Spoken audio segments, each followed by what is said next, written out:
നിങ്ങൾ എന്താ കേട്ടത്? നിങ്ങൾ തേവടിച്ചാണോ? ആണെങ്കിൽ താൻ എന്ത് ചെയ്യാൻ പോകുന്നു? ഇവിടെ എന്തെങ്കിലും ജീവിക്കുന്നുണ്ട്. ഇറങ്ങണ പുറത്ത്. ഇനി നീ ഇവിടെ വരാൻ പാടില്ല. നിന്നെ ഞാൻ അങ്ങനെ സൂക്ഷിക്കാൻ വിടില്ല. വാസുവിനെ വഞ്ചിച്ചോണ്ട് നീ ഇനി ജീവിക്കണ്ട. ഞാൻ എന്റെ സൗകര്യം പോലെ ചെയ്യും. വാസു ജീവിച്ചിരിക്കുമ്പോ പിഴച്ചു പോകാൻ നിന്നെ ഞാൻ വിടില്ല. ഞാൻ പിഴച്ചെങ്കിലേ അത് തന്റെയും കൂടെ കഴിവുകേടാണ്. ഇന്ന് രാത്രി രണ്ടിലൊന്നും ഞാൻ അറിയും. ഒന്നുകിൽ നീ അല്ലെങ്കിൽ അവൻ. നിന്റെ ചോര വാസു കുടിക്കും. എടീ, ഞാൻ വരും. നീ ഒരുങ്ങിയിരുന്നോ നിന്റെ അന്ത്യയാത്രയ്ക്ക്?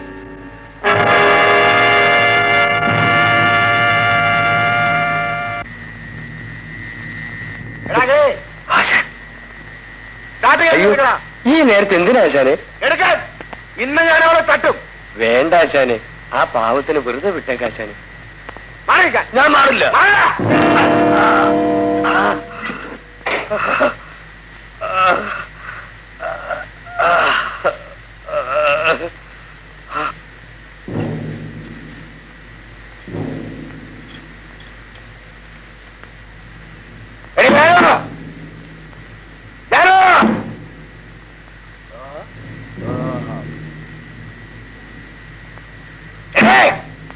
എവിടെ പോയാലും നിന്നെ ഞാൻ വിടാൻ പോലെ.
For more updates, like, comment, subscribe to our channel.